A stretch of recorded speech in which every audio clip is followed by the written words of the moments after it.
Lesson 4. Faith.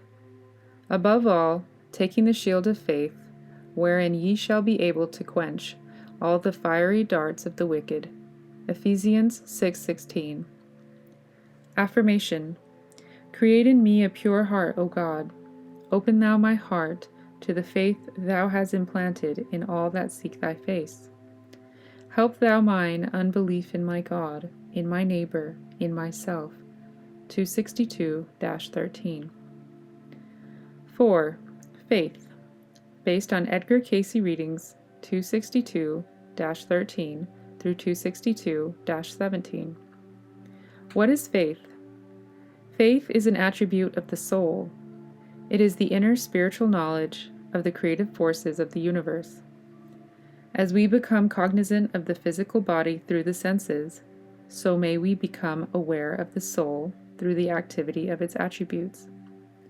Faith may be denied or renounced until it ceases to exist within the consciousness of the physical mind.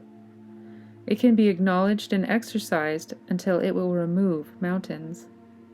That which is brought into consciousness through the activity of spiritual forces, manifesting in and through the spiritual force of the individual, becomes the essence of faith itself. Hence, it has been termed by many that faith, pure faith, accepts or rejects without basis of reason, beyond the ken and scope of that which is perceived through, that which we bring to our activity through the five senses. Faith, as defined by Barnabas, is the substance of things hoped for, the evidence of things not seen. Psychic reading, see Hebrew 11:1. Faith knows that it has already received and acts accordingly, doubting nothing. It is the builder of the seemingly impossible.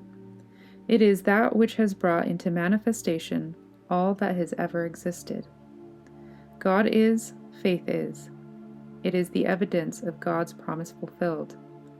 Man's divine privilege is to accept, use, develop, and enjoy the fruits of faith. In the material world, we often mistake confidence for faith. We are prone to depend upon our physical senses, forgetting that they are deceptive. This is not faith, but confidence, for confidence comes through the physical senses. When trials and disasters arise that are seemingly beyond our power to control, we begin to sink, and immediately in hopelessness and distress we cry out, "Lord, help me, I perish." It is then that the voice speaks, "O ye of little faith." Luke 12:28. Let us examine ourselves and see whether we are holding to faith or confidence.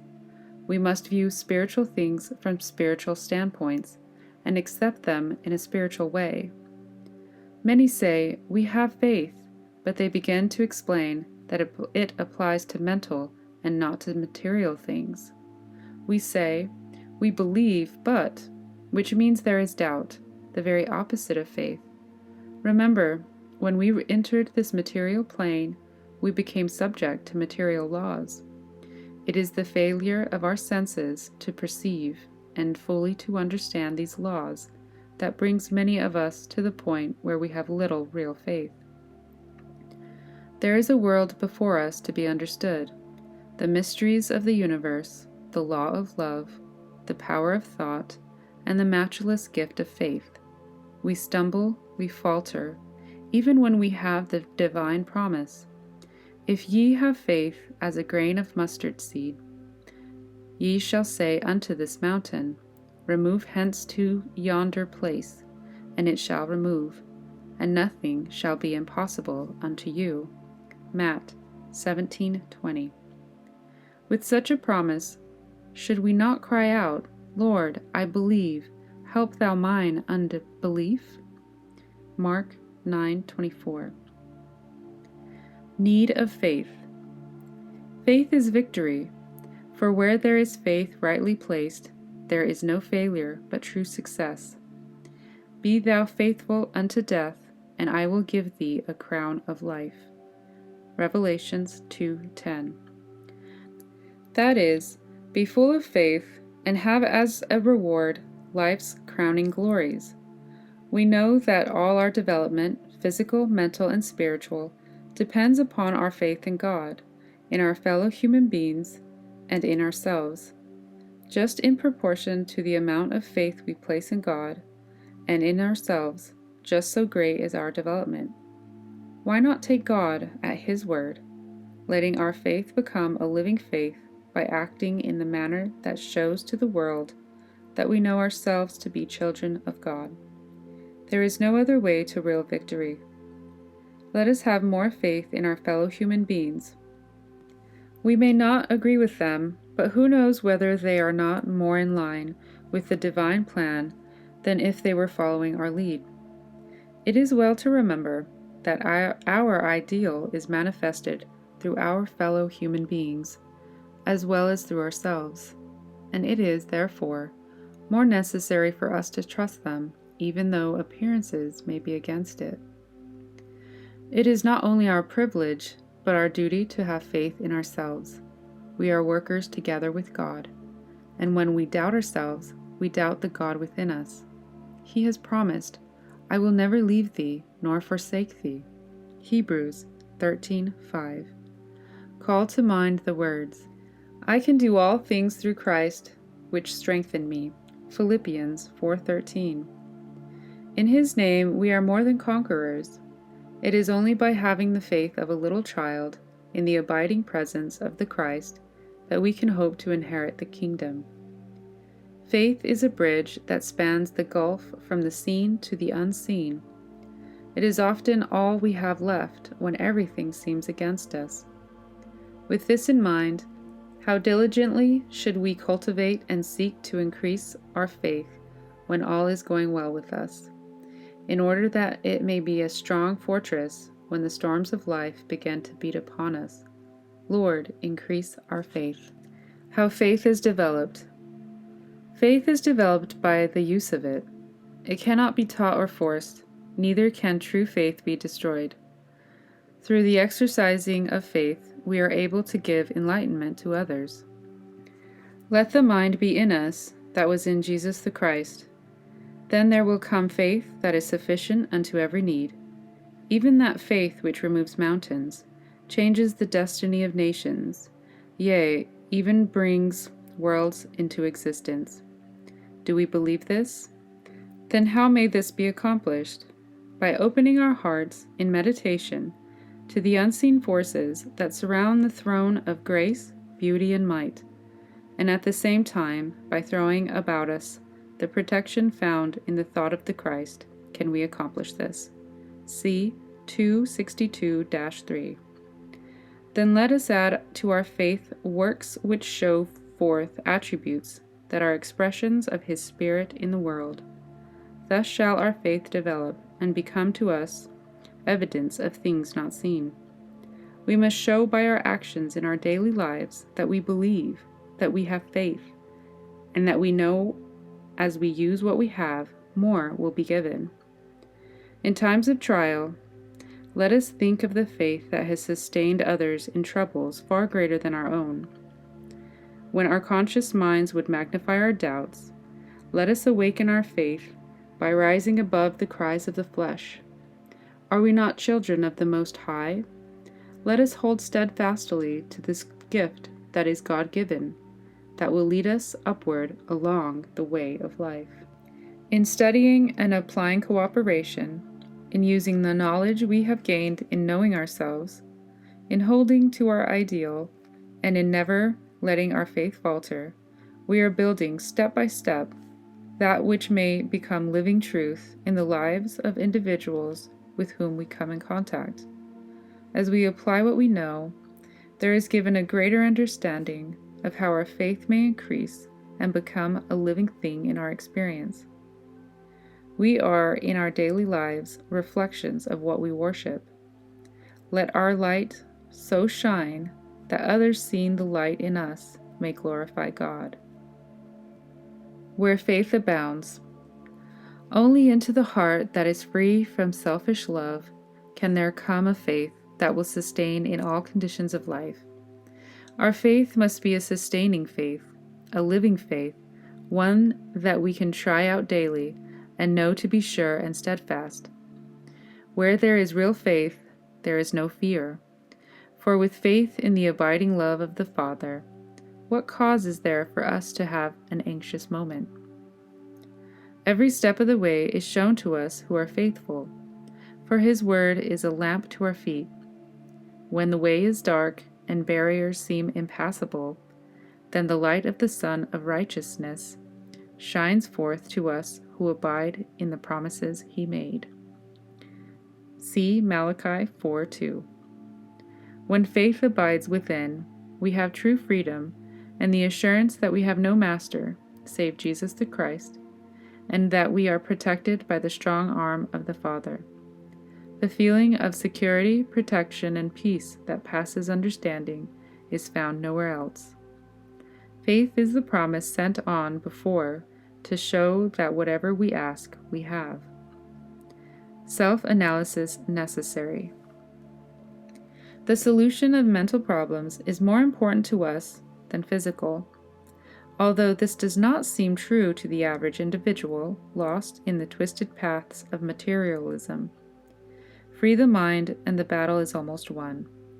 Mental anguish is far greater than physical, for the mind can conquer physical pain, but it is necessary for the spiritual forces to aid the suffering mind. The savages worship a God who will send rain and sunshine and protect them from lightning. The philosopher seeks a God who will give peace of mind and soul. Do we know in whom we believe? If so, then the ideal or standard toward which we move becomes the basis for the activity of faith in constant action from the mental, imaginative, and spiritual forces. Thus, we may express or bring into manifestation that which is held as our ideal, not for self-exaltation, but rather to show the blessings we have received and to see them manifested in the lives of others. Let us look within ourselves and know that we are workers together with God. We should analyze ourselves to find out just where the flesh is weak, where we are most likely to fail, and then seek a constant reinforcement of spirit that will make us hold on with unwavering faith to our ideal. Evidences of faith. When the day is dark and the way is obscure, and we can still hold on, there is evidence that there is faith. When the sea of life is rough, and we have the courage to step out boldly on the troubled waters, it is because there is still the divine gift at the very center of our being that is saying, "Peace, be still." Mark 4:39. For I am with thee, and will not leave thee. Psychic reading. We have heard it. We can hear it always, if we will only take the time to listen. When doubts arise and the clouds of despair are thick, do we not call out in the night, my God, why hast thou forsaken me?" Mark 15:34. Does not an answer come? Are we not stronger by having an experience that gives us a better understanding of our neighbor who suffers in the same manner? Some years ago, I was with a party that was visiting a noted cavern. Everyone seemed very happy. After being in the cavern for a short time, I became very much frightened. The thought came to me, how terrible, how dreadful it would be if we could not find our way out. The very air seemed to press in upon me. Ages seemed to pass. Then came the voice that has sustained me so often. Lo, I am with you always. See Matthew 28:20. Be not afraid. John 6:20. With these words there came a strengthening of my faith. When loved ones are lingering in pain and no earthly help is nigh, are there not evidences of the faith of our fathers revived when we pray and receive help? It brings the greatest comfort to us, not only in the trying times, but at all times, to know inwardly that His promises are sure. Reward of faith. Our rewards are in proportion to the faith we exercise. According to your faith, be it with you. Matthew 9:29. Whatsoever ye shall ask in prayer, believing ye shall receive. Matthew 21:22. There is no limit to the reward. It is ours to measure and ours to claim. Prove me, if I will not open you the windows of heaven and pour you out a blessing, that there shall not be room enough to receive it. Malachi 3:10. Let us open ourselves as channels and have complete faith in God, for the battle is the Lord's. It remains to be seen what we can do when we give ourselves unreservedly into the hands of the Father.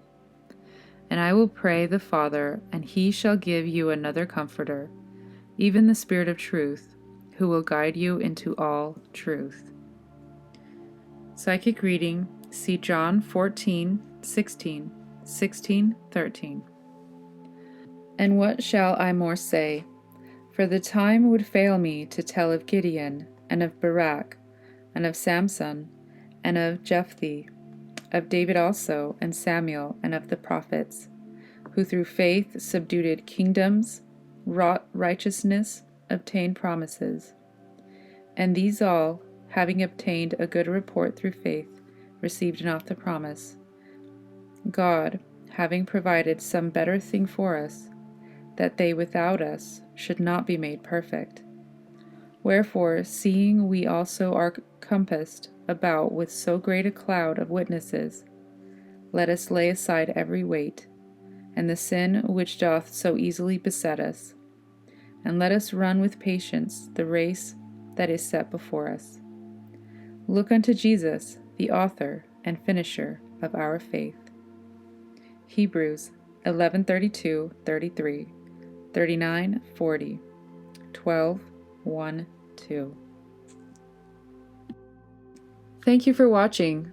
Please like, subscribe, and share, and I'd love to know your comments. Thanks.